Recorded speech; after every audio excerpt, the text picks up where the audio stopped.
dipanggil Presiden, kaitannya kalau saya kan urusan pertanian ya, karena satu kami laporkan bahwa memang produksi kita sampai dengan April ini baik, ya surplus dibandingkan tahun sebelumnya sekitar 2,8, hampir 3 juta ton, itu prestasi yang baik dan beliau minta untuk kinerja, artinya gini, panenan baik itu kan artinya hasil yang baik itu karena panenannya baik. Panenan yang baik itu karena nanamnya baik. Nah, maka ini minta untuk dipertahankan di tengah negara-negara lain kan lagi susah. Lagi ada kesusahan beras, ada Malaysia, kemudian ada Filipina, termasuk Jepang kan juga lagi krisis beras ya.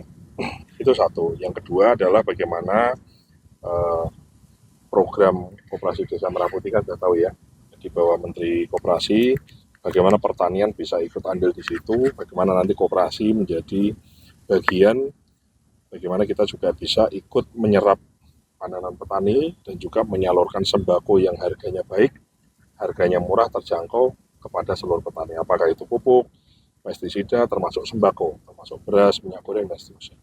Itu sih kira-kira urusan itu yang saya produksi sejauh ini target ke depan sampai akhir tahun berapa?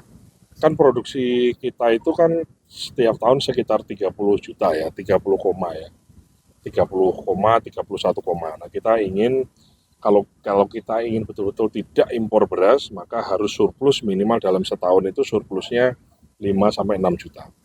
Maka kami ini kan sudah dicicil ada 2, sekian di bulan April, maka di bulan April itu April panenan ya. Artinya yang harus kita tanam di bulan Januari, Februari, Maret, panenan sampai April kan surplus 2,8, 3 juta. Maka dimulai bulan Maret, April, ini nanamnya harus lebih banyak.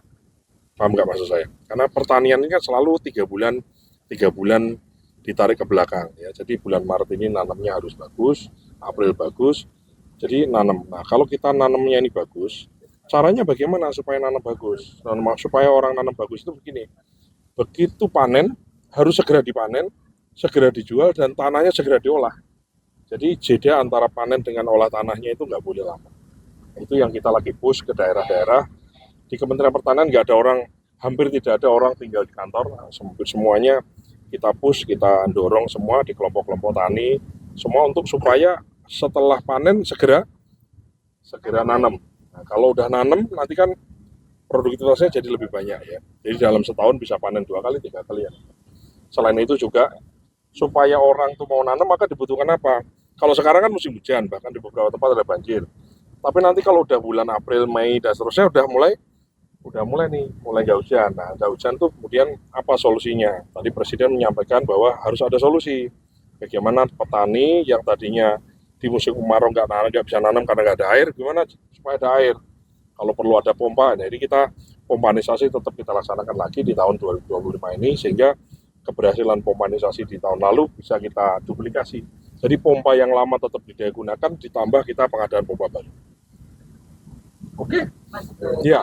masih ada yang mengatakan kalau harga beras di Indonesia relatif masih lebih mahal dibanding beberapa negara di ASEAN. Mungkin apakah itu juga yang menjadi perhatian Presiden atau langkah-langkah dari Kementan sendiri untuk mengatasi seperti itu? Jadi begini, kan kita ini kan tidak bisa menyenangkan satu pihak. Misalnya, berasnya dimurahin, tapi kan petani juga harus dikasih penghasilan yang cukup. Nah, sehingga makanya ada kebijakan subsidi, misalnya ya kan, ada kebijakan subsidi. Nah, selain itu kita ingin ya adanya gerakan Koperasi Desa Merah Putih, kemudian kita juga lakukan operasi pasar dengan kantor pos, kita juga dengan Bulog kita berdayakan lebih dari sebelumnya. Itu tujuannya kan supaya memotong rantai distribusi. Nah, kalau rantai distribusinya dipotong sehingga tidak ada kesiapa ngambil untung di setiap pos, maka kita harapkan harganya baik di konsumennya baik, bagi produsen juga baik. Nah, ini kan kalau sekarang lagi heboh kan urusan minyak goreng ya. Minyak goreng itu kan sudah kita temukan di beberapa titik, ada 3 perusahaan yang sudah kita laporkan ke pihak polisian dan sudah ditindaklanjuti. Kemudian kemarin di Solo juga ditemukan ada 2 perusahaan baru. Yang jelas begini, ini mumpung ada kawan-kawan semua, pesan Presiden adalah tidak boleh ada lagi siapapun itu ya menari-nari di atas kepentingan, menari di atas penderitaan rakyat. Maksudnya begini, jangan sampai hanya ingin untung sesaat kemudian rakyat yang banyak dikorbankan. Nah, kayak ngurangi timbangan, ngurangi kualitas, ngurangi volume itu kan udah jelas kejahatan lah ya. Kalau kita ngomong agama itu udah ada tuh di Al-Quran tuh, ngurangi timbangan tuh neraka ancamannya. Tapi selain ancaman neraka kalau udah nanti di akhirat masuk neraka juga akan ditindak tegas. Kalau dulu-dulu mungkin, nah kalau sekarang Pak Prabowo ingin sekali rakyat itu mendapatkan kualitas pelayanan baik produk maupun jasa dengan kualitas yang baik, dengan kualitas yang semestinya. Yang harusnya 1 liter dengan kualitas tertentu minyak goreng ya harus gitu. Artinya Presiden marah ya Mas dengan adanya minyak kita 750 mili. Ya gimana, masa nggak marah ya kan? Orang rakyat banyak yang marah itu nggak hanya presiden, kita juga semua marah kan, ya kan? Nah, makanya saya minta awak media semua kita lihat, intinya tidak ada siapapun itu nggak terkecuali, tidak ada orang kebal hukum di Indonesia.